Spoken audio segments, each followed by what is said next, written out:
Good afternoon, everybody. Welcome to Effective Resume Thursday. It's October 20th, 2022. Please note this event is being recorded and is currently live on Facebook. The recording will be on the Career DFW Facebook page and the Career USA YouTube channel for others to view in the future. By participating in this event, you give consent for your name and picture to appear. Please note that any comments you put in the Zoom chat window do not appear in the recording. If you have any questions throughout the presentation, for those on Zoom, just open up the chat box and put your questions there. It's also a great opportunity for you to network with everybody else who's on the call today, expand your connections on LinkedIn, put in your contact information, let people know who you're looking for, let people know what companies you're looking for. We may be able to help you. For those watching on Facebook, if you have any questions, please just put your comments into the comment field. We are monitoring that feed and we'll be sure to get those questions answered for you. Well, good afternoon, everybody. My name is Jeff Morris. Back in 2008, I started a website called careerdfw.org, a website to help those from the Dallas-Fort Worth area get their job search going by putting everything they need to know in one place. In 2012, 10 years ago this week, I started a second website, careerusa.org, to help those around the United States. I have written a book called What I've Learned About Your Job Search You May Not Know. It is available on Amazon, or I also have copies with me. If you see me in person, I will have them with me. Since 2007, I've been facilitating and leading the North Dallas Plano Career Focus Group. The group's been around since the late 1990s, and I'll tell you about our upcoming program we have tomorrow morning at the end of this session. And since 2017, I've been a member of the practice interview team. You got to remember that your resume and your LinkedIn profile will not get you a job. What it will do is it will get you a phone call. How well you practice your interviewing skills, that's what's going to get you your next job. So if you want more information, just reach out to dallaspickaroo.com and you'll find out everything you need to know there about doing that. And it's totally free. All right, our speaker today is Rex Saiot. He's going to talk about strategies to beat the ATS system. Rex is a human resource recruiting staffing manager at Jungle Aviation and Radio Services. For those in the Dallas-Fort Worth area, if you've ever attended the Crossroads Career Transition Workshop, Rex led that for many, many years up until COVID hit. So this is a recorded presentation. If you have any questions, we will get those questions answered for you at the very end of the session. It's a pleasure to be with everyone. I just wanted to give a real recognition to the service work that Jeff has been doing for years and years and years. Career DFW now has a national brand, so we are so fortunate for Jeff's continued leadership and devotion. I appreciate it. Folks on the call, and thank you so much for allowing me to present and to serve you today. I'm going to try to do a much deeper dive into the applicant tracking system. And I want you coming out of this meeting to understand how your resume can be more competitive, can stand out through the technology part of the staffing process. This is the applicant, this is with the applicant tracking system. A lot of people want to find out, is there a way that I can make my resume stand out from others within for many people that apply? To the right of the screen, everyone, 80%, I'm believing, I don't have any studies or statistics on this, but I'm believing, I'll be a little bit more conservative, 70% of all candidates who submit their resume on an applicant tracking system will go through Oracle. Oracle is the number one. Oracle Taleo is the number one applicant tracking system. SAP, SuccessFactors, iCIMS, very strong, top 4 applicant tracking system. JobVite has always shown great presence with an applicant tracking system, and Sage HR is the applicant tracking system technology that we use here at JARS. Of these, I've helped configure for my company at least 3 of these applicant tracking systems. What you see on the right, let me see if I can bring my annotator up on this. Do people see a small, a small? Yes, we see the arrow. Super. If you are applying for a top company, Fortune 500, it could be Google, it could be Apple, it could be Southwest Airlines, it could be Accenture, it could be Baylor. Your resume is probably going to have to be submitted into that company using an ATS. Looking at the numbers that we have, people submitting in their resumes. I took this information approximately in 2018. At that point, the average number of people submitting or applying for a given job is 118. On the average, corporate job offers attract 250 resumes. The statistic that I want to share with this organization is, Rex, how long does it take for the first candidate to hit the applicant tracking system? Jeff, it's about 48 seconds.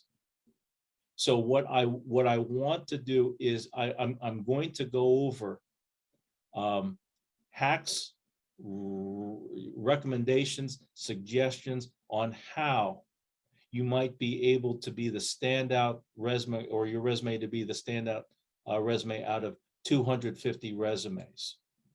I just wanted to let the team know that I'm going to plow through a lot of content, and I'm going to gain speed throughout this presentation. So people on the call, I'm going to go over specifically, I think about 7 or 8 ways to improve your resume so it stands out in the applicant tracking system. The first one that I have is keyword optimization. Now, I know that people have gone through a lot of workshops that say that keywords are the things that will pop up most when applying for the position. Basically, the keyword content that you have will help score your resume best and have your resume stand out of, I'm going to keep on using the 250 resumes that gets submitted into corporate jobs. It's not only keywords. I want to point out to the team that the ATS algorithms are getting so advanced. It's not only the number of keywords, it's the location of those keywords. So when Rex, what's the application learning that you're trying to get through to me right now? When you do the resume, and I call it the job title marquee, that where your resume will show the job title that you're applying for. It is the job title that is in the job posting. Put that job title right underneath your name. When you do that, the ATS algorithm will give you a higher score or more points. As a matter of fact, the places or the location of where you put your keywords, the power location is the first half of the resume.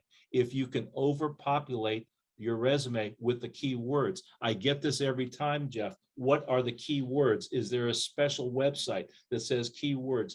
The best place to find keywords is where? The job posting. Rex, what's the best keyword that I can look at? Job title. So I'll give you an example of what that means. If you're looking for a position as a senior auditor, the more times that you can put the term senior auditor on your resume, or a deviation of the term auditor, auditing, quality audits, audit control, all of those terms will be picked up in the keyword. This is something that I've never known before, Jeff. If you put that keyword in each job title or each job company that you worked at, your score goes higher. So it's a situation where, for example, I used to work at these companies: Computer Sciences Corporation, Hewlett Packard, digital equipment, for those people that remember that, Trinity Industries. It just tells people that I've been laid off a lot. If I use the term, I'll give you an example: Oracle NetSuite. In each one of those jobs, your resume gets what? A higher score. And I get this question a lot. How when I put keywords into my resume, what threshold am I looking for? I believe that your resume will stand out if 10% of your resume has keywords in it. I've given you already a hint on what the best keyword is. It's located within the job title. I give this story every time. Jeff has heard this story every time. If you've heard my if you heard my presentation before, you'll hear this story again. I get a phone call, 3 o'clock. It's a Sunday. A person on the line says, "Rex, are you from Trinity Industries?" "Yes, I am." "Are you looking for a accounts receivable manager?" "Yes, I am." "May I have your email address that I can send with my resume to this position to your email address at work?" "Yes, you may." I give him my email address. "Can you get it to me by Monday?" "Yes, I can." I open up the resume. Guess what keyword is not in there? Accounts receivable manager. Coming out of this meeting, people are going to be much smarter on how they manage their resumes. Guess what? There is a new normal, but I like to call it next normal. With the remote or hybrid workforce that's out there right now, that will continue to be a game changer. If you can use the term remote, if you've been working remote at many jobs, your last jobs, put the term remote in there. It will draw more people. Guess what the number 4 word that I'm looking for, that I've seen in analysis time after time after time? If you've mentored people before, supervised people before, coached people before, use those keywords. The more remote that we get, guess what? The more mentoring that we're going to need. If you've been a manager before, a supervisor before, a director before, a vice president before, guess what? You've mentored. You need to show that. Maximizing your internal resources, your professional references. One of the things that, and I've never given this tip before other than this presentation, always provide a professional reference section at the end of your resume. Use or over leverage or take advantage of the trusted network individuals from within the organization that you're applying to. And when you can do so, showing it at the very end, I think people have used the term references provided upon request. My recommendation, put a professional references section. Guess what? If there is an immediate supervisor that's already within that company, using the name of that individual on your professional reference section is going to be a plus for you. If you know of a senior or C-level referral, use that individual's name. Put the job title, put the company name, put the telephone, put the email. Guess what? If it gets to my desk and I see Bob Smith as the Vice President of Operations and Sales Logistics, and you give that individual as a name in the professional references, the first thing that I do is what? I call Bob Smith and I say, "Bob, do you know this Brian Kasperi?" Or Kasperi. I'm hoping that I'm pronouncing that, Brian. And if he says, "Rex, great candidate," guess what? I don't have Brian's name is a name that I call because of that reference. So put the reference. Rex, you're asking me to do a lot of work, so I'm going to have to go into my LinkedIn, try to find an individual that is in the company, preferably an immediate supervisor or a peer or a C-level person. Yeah, I'm asking you to do that homework.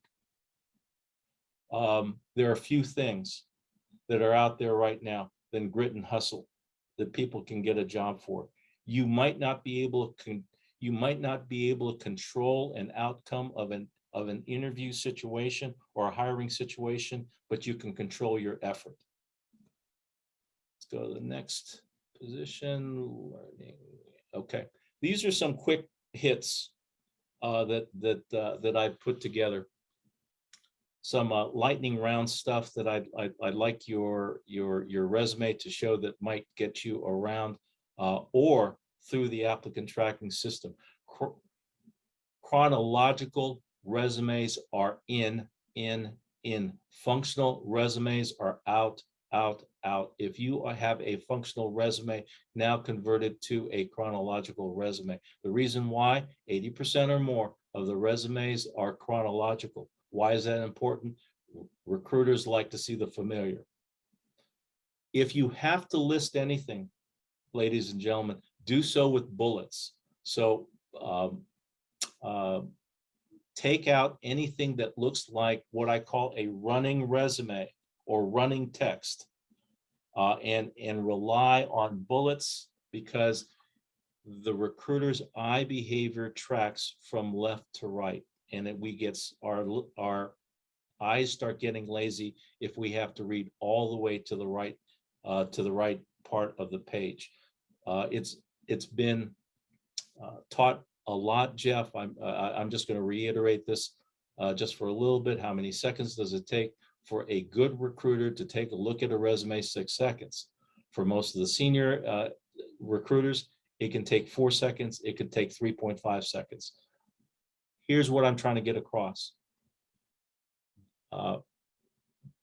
Devote or design your resume for speed, and using bullets will get more speed out of the game for you. Switch fonts of your resume to something much more familiar. If your resume is in Vulcan or Wingding, it ain't going to work. Arial, Times New Roman, Calibri is a recommendation. In most applicant tracking systems, it gives you the ability to either upload your resume or to type in your resume. My recommendation, upload your resume.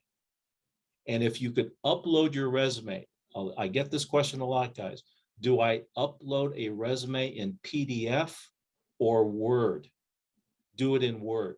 Why are you saying Word, Rex? Because the Google team is saying that when people upload their resumes on the Google applicant tracking system, it's a better match for them. I'll always go with the Google recruitment team.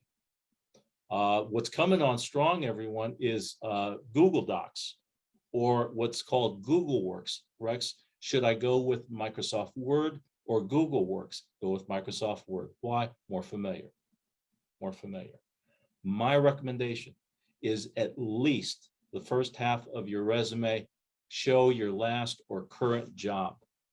As a matter of fact, my recommendation is in your current or last job.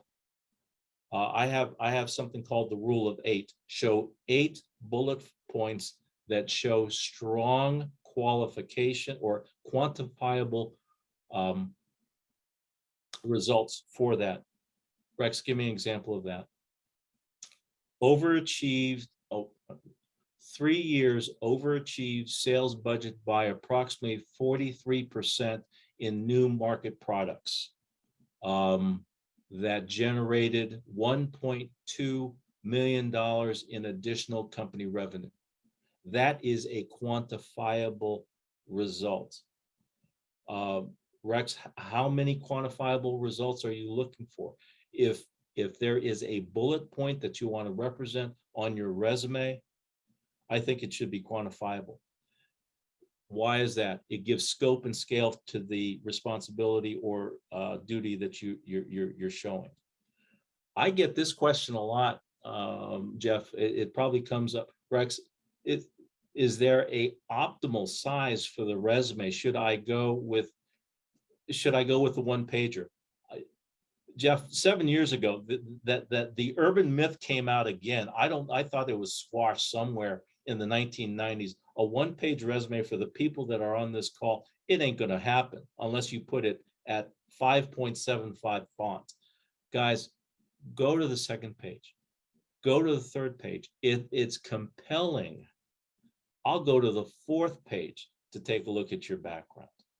So my resume goes 3.5 pages, Jeff, but I'm an old guy.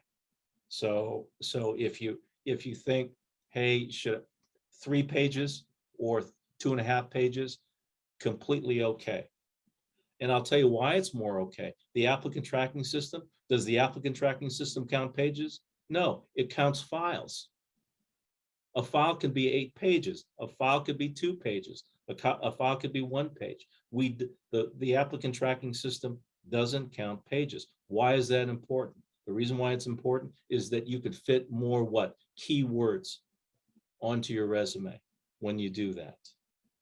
I'm giving you what it looks like a weather report. I always give this. This is seminal. If people haven't seen this before, then I think it'll be insightful. If they've been in my presentation, then please bear with me. There was seminal research given by Ladders, so let me attribute them to what you're seeing in front of you. What Ladders was doing was that they showed or they had a visual device put on recruiters to look at where they were looking at on the resume. Let me repeat that again. Ladders had a gaze device on where the recruiter was looking on the resume. Why is that important? Where we look is where critical thinking happens. So I wanted to show you anything that looks like it's in the red or yellow, that's where the recruiter was looking at. So what you see in front of you is now trend behavior. Look where most of those recruiters were looking at. Were they looking at right or middle to right? No, they were looking from left to middle. So JP, on your question, when you on a block or on a job where I see the individual's listing of resumes that look like this, that doesn't track with what the recruiter is looking for. We read the resume like this. So if you look like if your resume again starts going and looking like text or language that takes my eye from left all the way to right, you're losing something from the resume. Now look very, very carefully where my I'm sorry, based on this, Jeff, I like this slide better. There are 7 critical hotspots on your resume that I'm going to be taking a look at.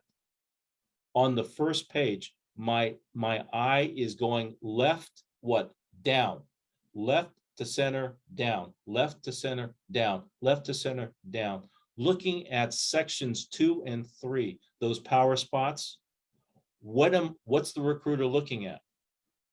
Your current or last job. That's what they're looking at. And JP, look at how this is formatted. It's by bullet point. Okay, so that's why I always say go with bullet points. Second, on the second page, you're seeing 4, 5, 6, and 7. what's the recruiter looking for in there? They're looking for affirmation of the skill set that you're looking that was started on the first page. By the way, Rex, to get through 1, 2, and 3, how many seconds does that take? About 2.1 seconds. I haven't timed it, but I can scan very, very quickly. Jeff is he's a seasoned recruiter. He can go through these things very, very quickly. I want to point people to Section 7. What's usually in Section 7? Education, right? Put your education down there, and guess what's going to be down there at the end as well? Your professional references. And they're going to get to take a look at, individual from Texas A&M, School of Business, major in accounting and finance with a specialization or a minor in analytics. Sorry for that for the Longhorn fans. But that's why my recommendation, don't give your resume away for your education too early. A lot of people ask, where should I put my my education? Put it at the end. Force me to look through your resume. Force me to take 4 more seconds to take a look at your resume. And guess what? If you have Bob Smith again as the senior executive sales logistics manager, I get to see that, and I call Bob Smith and I see how great Karen Evans is. Okay. Rex, we can't see Section 7. Are you able to maybe scroll down or zoom out a little bit? Darn it. Okay, but if people can trust me, the 7th critical hotspot, gay spot is number 7, which is the last part of page 2 on this candidate's resume. And okay. can you and who did this research again? Somebody was asking who was the researchers? Ladders. Ladders.com. Okay. This came out when I started to take a look at this, and it started to come out, I'd say 2013, 2014, Jeff, is when I saw it. And most people don't have this, but I the visual was great. So I use it in my presentation and I attribute it. But it was Ladders. How many references should we list there? Just 1 or 2? The minimum 3. 2 is not enough. 3 is standard industry. I've seen 5 tends to be the most, but it's also not only the reference, it's the relationship. If it's your immediate manager, that's who I want to get to. If it's the senior level, that's who I'm going to call second.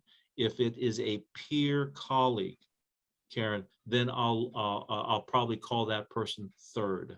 Should they be contacts inside the company or just whoever your personal reference, Inside the company is more powerful.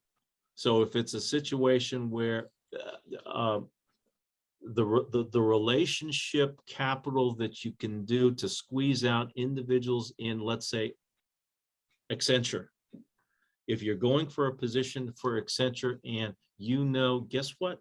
The next door neighbor, your next door neighbor, Sally Benson, is the senior executive of communications and marketing messaging. And you are applying for a principal quality control analyst at Accenture. I'm going to be calling Susan, and I'm going to say that, hey, is Karen Evans any good? And she's going to say she's terrific. My next call is to Karen and say, Karen, would you like an interview? Or can I have 30 minutes of your time? So that something that's happening also, Jeff, that I'm seeing coming on over the last 8 months, employee referrals. So more people should be within the company, even that much more eager for you to help, because some of the, I saw something really, really strange the other day. It was a $500 referral fee bonus signing for someone at McDonald's. It was right on the marquee, and I thought, okay, if McDonald's is doing that, then I'm sure that Google is doing that. Okay, so just a note. Let's power through. We had that. Okay. Brand. This is brand management. If you can convince the reader that the details of your resume aligns with the employer's distinctive brand, please do so. What do you mean by that, Rex? If you're applying for SpaceX, you know what the brand is for Elon Musk's SpaceX. It's entrepreneurial, it's growth. Guess what? Put that on your resume. Show that on your responsibility.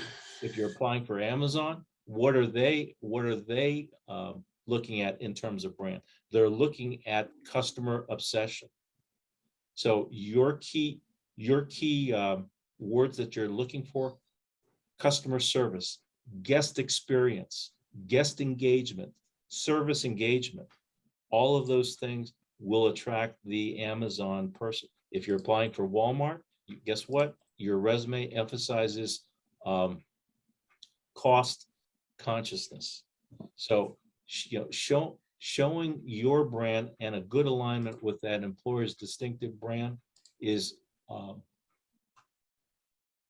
would be very, very important for me. Again, Jeff, I'll bring this up. Rex, this is a lot of work. Yeah. A one size, if people are using one resume to apply for multiple jobs, you're shortchanging your resume. Managers know when you are using a cookie cutter, one size fits all resume. Guess what? If it's a one size fits all, it's a one size that never fits anything. The learning is customize your resume. It makes a difference. Let's go to the next. Leveraging. Sometimes timing might not be everything, but it might be the only thing. I'm borrowing this from Vince Lombardi. I wanted to show people, Rex, is there a better time to apply? And the answer to that is yes. If you apply on Monday, it increases your hiring chances 46% of the time, according to TalentWorks. Why is that? Because many people apply over the weekend. The best traffic that I see, Jeff, for candidates, they apply on Saturday, they apply on Sunday because the work week is too long and they get too busy. But if you apply on Monday, I like this analysis. It increases your hiring chances by 46%. If you get getting a chance for an interview, so it's not the hiring, it's interviewing, 5 times higher if you submit your application before 10 o'clock. Why is that? When I get to my computer, I open up my applicant tracking system. What time do I usually look to see when candidates have applied over the evening? It's in the morning hours. So if I see a good candidate and let's say it's Karen Evans, guess what? Karen looks terrific. When do I call her? I start getting my interviewing schedule done for the afternoon, sometimes before, guess when? 10 o'clock. Okay. I saw when I saw this next source from Smart Recruiters, I absolutely positively, of all the stats that I'm giving you guys, I like the last stat. If you apply within the first 96 hours that the job is posted, it'll boost your competitiveness by 64.7%. As a matter of fact, 60% of the and I'm sorry, I'm moving my my images. Nearly 60% of the candidates apply the first week. Why is that? Does it look like Rex is going to take a look at 250 resumes? I can't. If I find the candidate in the first 25, do I have to take a look at candidate number 26? No, I don't. The learning here, the early bird does catch the worm. If you apply very, very quickly with a customized resume, yeah, that boosts your percentages significantly. I get a lot of questions, Jeff, on Rex. I've seen this position open for a couple months now. Should I waste my time? I'll say this. Yeah, I've hired individuals after 3 months of having a job posting. But if there's urgency from the hiring manager, Jeff, guess what? They want to see resumes, they want to see candidates, and they want to see hires quicker or slower. Absolutely quicker. Absolutely quicker. I wanted to give information here on who I am, where I am. I just relocated about 18 months ago to Charlotte. I lived 21 years in Dallas, in Louisville, Flower Mound area. If you have any questions, please call. Love to talk to you. I gave you my personal cell. If you want to email me, I've given your team, Jeff, 2 ways of getting in touch with me. Should we include bulleted summary of qualifications before the experience section? Does the ATS system see and recognize this area of a resume? Yeah, the answer to that is yes. They will recognize a bullet point. I'll use the term Oracle NetSuite because that's our ERP right now.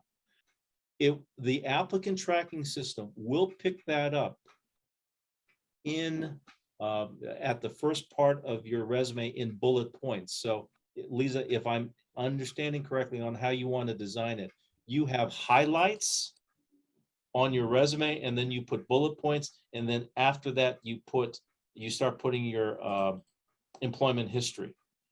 Guess what? If you put NetSuite, Oracle NetSuite within your employment area and include NetSuite in every job, the applicant tracking system will give you a higher score than what you get on by putting Oracle NetSuite on top of your resume. So let me clarify that.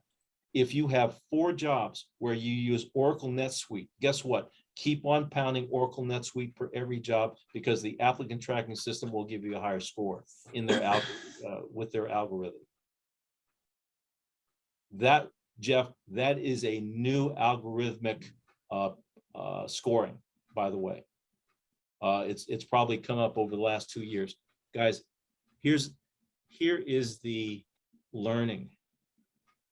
The sophistication of the applicant tracking system is, I've never seen it higher.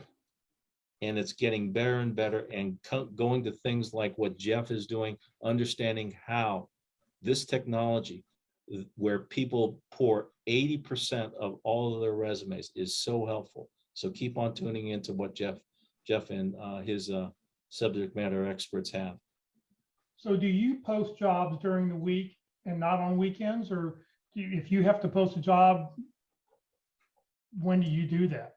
The best posting day for, here's how I behave as a recruiter. If I was Karen's recruiter, I didn't want her to chew me out on Monday.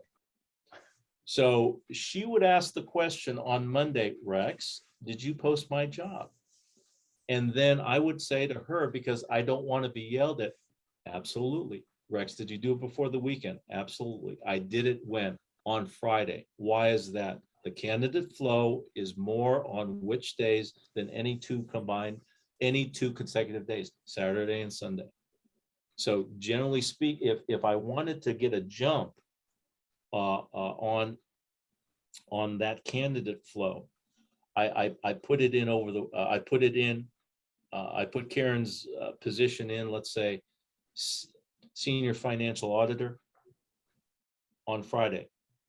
I'm checking my applicant tracking system on Saturday evening. I'm tracking it on Sunday evening. Taleo does something really, really cool. I can score every posting that says that if I see a keyword match, or if the system shows me a keyword match of 70%, that resume automatically goes into my email, and I don't even have to go into my applicant tracking system. My system forces me to take a look at that candidate over the weekend without me going into the system. So very strong recruiters. I'm checking it, for Karen's hot job. I'm checking it at 12 o'clock Saturday, 5 o'clock Saturday, 12 o'clock Sunday, 5 o'clock Sunday, and I've got some good candidates that I'm ready to call on Monday morning. Something you haven't talked about, but I know it's true, the ATS does the ATS block tables? So if you have a Word document, you've created a table of keywords or something. Yeah. How do the ATS systems handle tables? Most and let me attribute this, and I want to hear what Jeff says also, because he's a great subject matter expertise. I'm going to attribute this to Dirk Spencer, who brought up in his articles, his books, that in a table, the applicant tracking system, because the table is an image, it cannot accurately show the contents within an image. So I'm going to go with Mr. Dirk Spencer, saying that stay away from tables, because too many applicant tracking systems cannot see the content in that table. Now, let's get around that, because tables are pretty to look at.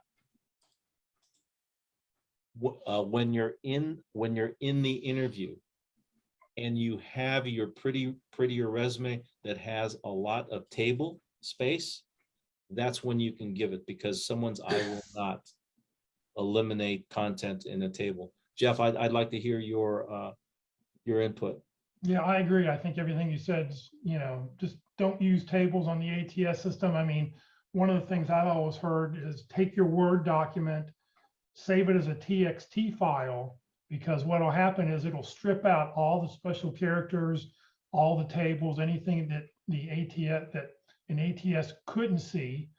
And this was years ago. So, I mean, ATSs, I know, are getting better and better, but by stripping it down to an ATS, to a TXT file, you've gotten rid of any bolding, everything. You've made it easy. I know Dirk used to always say, left justify everything on your resume that you're going to submit to an ATS system. Right. I'm gonna pick on the graphic artist, Jeff. My daughter's a graphic artist. Looking resumes that I've ever seen. I mean, just beautiful. Unicorns that sit underneath rainbows, with a light rain that's falling. It's an image, guys. I can't see it. Okay, so you've gone. It's a beautiful work of art, but I'd rather see a resume with content. Right. My daughter is a UX designer, so graphic designer. When she was laid off from IBM along with 25,000 other people, of course, she creates this beautiful resume that matches her website. And of course, she doesn't listen to Dad, because Dad doesn't know anything. And luckily, she had a management consulting firm that allowed IBM paired her up with somebody. Oh, And of yeah. course, what she actually used to apply for a job was what we talk about every day. It wasn't her pretty resume, but you know, of course, kids don't listen to their dads. Yeah, yeah. You know, the tulips with the basket full of Labrador puppies just doesn't translate on the resume, guys. So Right. stay away. So Janet asked, how do you handle gaps in employment, especially during the time of the pandemic? Okay. At this time of the pandemic, Janet, this is one of the most forgivable times that I've seen in 30 years. If it's a situation where there is a downsizing, reorganization, or a acquisition, then one can say that, and you could say that on the resume as well. Janet, this is what they're really looking for. Were they fired for incompetence or performance or misconduct? So how you handle the gap of employment, one can say on the resume, it's acceptable, it's okay that the reorganization, or my company's reorganized their accounting organization by 40% and unfortunately laid off 27 people. Okay. Now here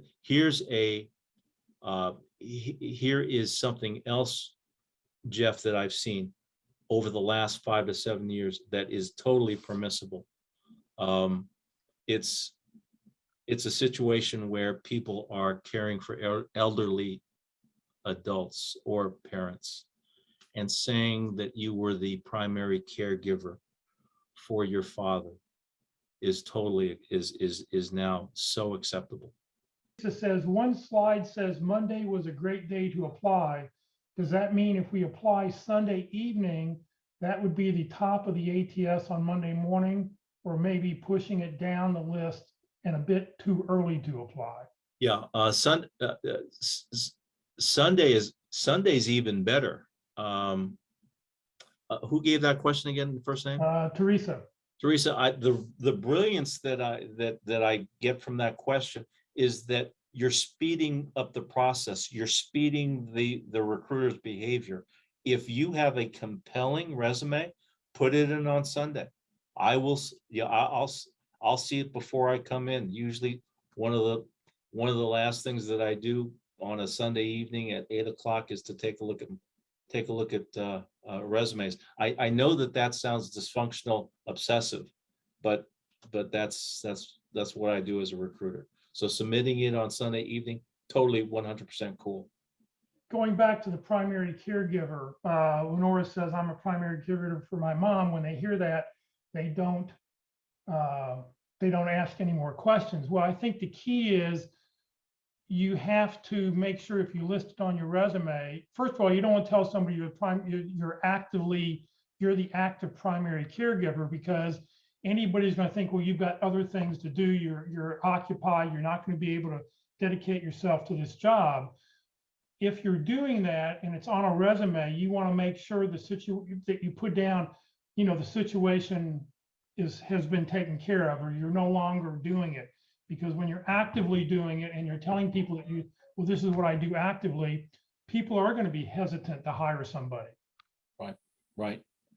Jeff, I saw a question from Tom. I'd like you to answer that question. Your knowledge of that answer, I think I'd like to yield to. Is there a good SW product that can scan your resume against job requirements and recommend edits to get past the ATS system? Well, there's a program out there called jobscan.co. It is .co, not .com. Yeah. The free version gives you like 5 different times before it then wants to charge you. You can always go clear your cache and do it again, or go jump on it via incognito mode, and you should be able to do it more often. The thing you got to be careful of is if you copy the entire job description and you include vacation benefits, 401k, and everything like that, you don't have those terms on your resume.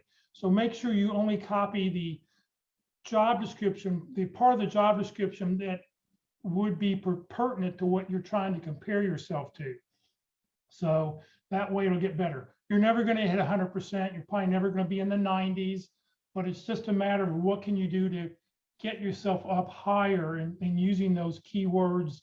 And like Rex said, making sure those keywords are all the way through your resume. You just don't want to list it once. Kurt Vondermatter, who's a retained search consultant here in Dallas, does a LinkedIn presentation. When he searches for people using the LinkedIn recruiting package, one day he went and put in a term and boom, up comes this person. And when he looked at this person's profile, the term only popped up one time in the entire profile. Well, he went, obviously this person doesn't really have that experience, and moved on. So making sure, as Rex said, making sure you have those key words in every job description and in your, talking about that is going to move you up and make it, recruiters want to see it all throughout the resume. Mhm. How do you handle it if you were fired or forced out? Okay. 90% of the time, Janet, thanks for the question, is this gets really, really sensitive. I find out, Jeff, that, okay, I won't put a number on it, but most of the time, the reason why they were involuntarily separated or they were forced out was because the job changed. Janet, I'm going to take it that the job changed significantly based on your first interview and when you left. If that's the case, management changed, okay, then this is the reason why you left. Management reorged the either department or changed my role. It doesn't say anything about involuntary termination, being forced out. It is truthful and it's accurate when you could say management reorganized my department, or use the term reorganization. Here's a great story. This came from my North Dallas group. We had a lady who got hired. She worked herself for a few months to get into this athletic firm. 3 weeks after she got the job. She was so excited because she really wanted to do this. 3 weeks later, her boss got fired. They brought in somebody else. He went and laid off everybody because he wanted to bring in his own people that he knew that he could hire. And so 3 weeks later, she's back, with us, and she's almost in tears. But it's like, it's not your fault. When you get a new manager, all bets are off.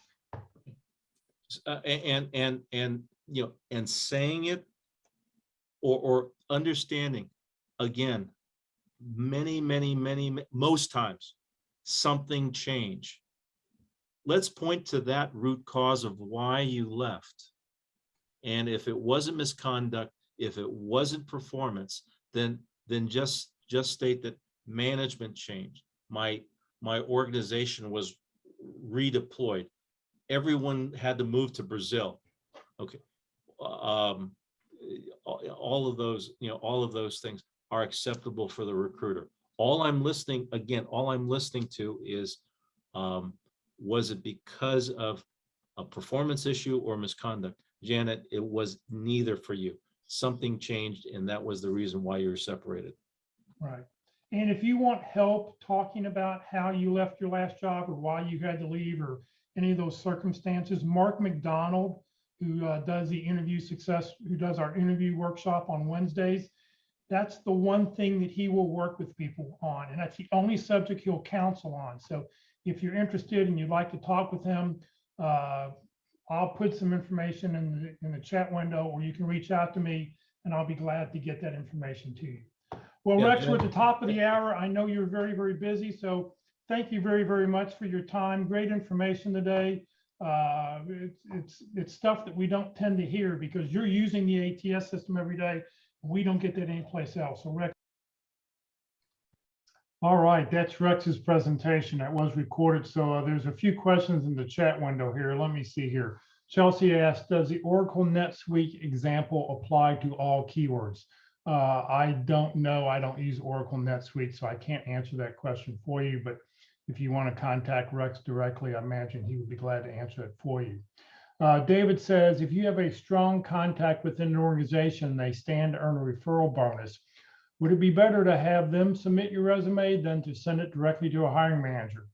Do everything you can, send it every way you can, send it to the hiring manager, send it to that person and have them hand deliver it. If a hiring manager gets a resume and he comes in from 3 or 4 different places, he's going to go, boy, this person's connected. I really need to talk to this person. So I would say every way you can get your resume sent in, send it in every way. Just sending it in via the ATS system has the lowest chance of you getting that phone call. So, the more ways you can get your resume in, you see a job online, go ahead and apply for it. And then who can I network with in the company and get that resume hand delivered to the hiring manager, delivered to the person in HR, whatever you can do would be great. Let's see here. Terry says, is there any insight into which ATS systems are most commonly used? I've got an itch to explore how they work in general and specifically. Well, at the beginning of this presentation, Rex mentioned the top 5. I think Taleo was number 1.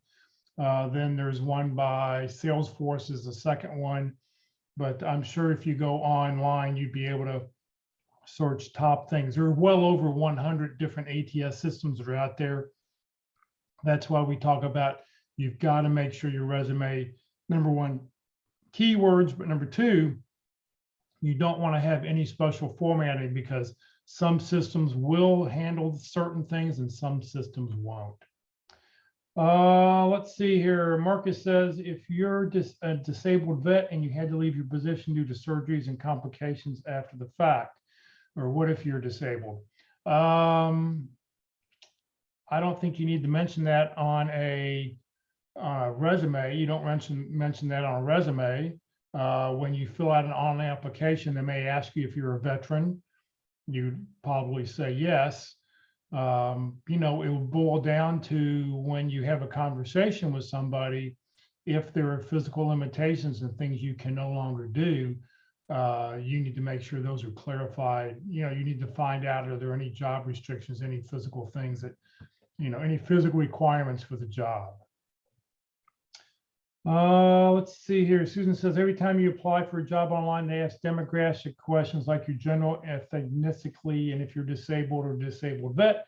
The questions are optional and you can always select prefer not to answer. Does this hurt your chances if you choose not to answer?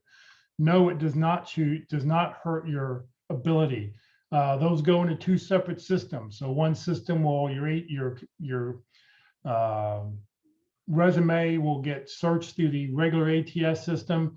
That second system, when they're collecting that demographic questions, those go into something, just a higher level thing. As far as I know, they can't see the individual who it's linked to. It just goes into this big giant pool. So they're able to answer any questions they have on a, by their, the pool for this particular job. It's probably linked to everybody who applied for this pool. What was the makeup of that pool? Terry says, I wish I'd known I'd get riffed by Oracle. I could have read the source code for Taleo. Yeah. You never ever know. You never know what's going to be there to be able to do it. But like I said, the whole thing is keywords. Keywords make all the difference. Getting those keyword matches, especially in the top half of your first page, are what's very, very important. I mentioned that program called jobscan.co, and it is .co, not .com. You get 5 free uses. You're never going to be in the 90s. You're never going to hit 100%, but it gives you an idea of at least where you fall. It's a very interesting program, how it works, and allow you to at least do it. But keywords are the name of the game, and resumes. That's why you can't have a generic resume and send it out, because if you're applying for a customer service representative position and you've been a customer relationship specialist, your job titles aren't going to match. So you've got to make sure that you modify your resume to match that job description. All right, for everybody else, thank you very much for joining us today. I think we've gotten through all the questions there. Let me share a few more slides. We will get out of here for today. Oops, let's see here. Here we go. If you would like we have a sample resume, a sample one-page bio, a sample T cover letter. If you'd like to get those samples, if you don't already have them, you're welcome to send an email to resume@careerdfw.org. Let me know what you're looking for, and I will get those to you. I don't always check that account. I don't check it frequently, but I should by this weekend get to looking at it. So if you'd like to get any of our sample documents, also all the sample documents are on the careerusa.org website. If you click under resources and click under videos, so careerusa.org, click on resources, click on videos. If you scroll down, you'll see 7 different documents that you can sit there and download. Career DFW, Career USA, we're putting on training 4 days a week. Hopefully you'll join us tomorrow morning at the North Dallas Plano Career Focus Group. We're going to sort of continue about this, resume thing. We're going to talk about resume secrets, including dissecting the job posting. So how do you really look at the job posting to know what are the keywords and what do I need to include in my resume? So Locke Alderson will be with us to talk about that tomorrow morning, 9:30.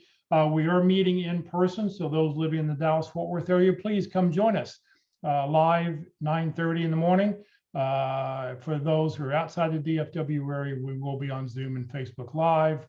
And after the meeting, for those who are joining us in person, we are going to go out to lunch, so please come join us. Next Tuesday, LinkedIn Tuesdays, Ruth Lipsky will be with us with a great presentation on how to drive recruiters to your LinkedIn profile. And this session has been recorded. It will be on the Career DFW Facebook page and the Career USA YouTube channel. It'll be up on YouTube. It'll take a couple hours for YouTube to process the video, but it'll be up there later this afternoon, and you'll be able to go back and watch it if you'd like to watch it, or you can share the data with your friends or anybody else. On the Career USA YouTube channel, we have over 400 videos that are currently there. So click on playlist, because every video I goes into one of 7 different playlists. Find the one that says effective resumes. Instead of click on the video, down below it says view full playlist where the red arrow is. Click on that and up will come a list of the dates and the speaker and what the topic was. So you can be able to find that information out. So you can go back and watch any of the videos that we have. If you're not receiving emails about our workshops and you'd like to join the Career USA mailing list, just send an email to Career USA, the + subscribe at groups.io. You'll never be spammed, but what you will get is the title of the day, the topic of the day, and most importantly, the Zoom link of the day. That way you can grab your lunch, grab your afternoon coffee, grab your morning breakfast with us on Friday mornings, and you'll be able to just click on the link and join us. So please remember, Career DFW, we're a 501c3 nonprofit organization. We have no full or part-time employees. Everything I've done over the last 14 years has been as a volunteer. I don't get paid to do this. I'm here to just help you land your next great opportunity. So thank you for joining us today, everybody. Have a great Thursday, and hopefully we'll see you in the morning. If not, we'll see you one day next week. Thanks, Jeff. Thank you. Thanks, Jeff.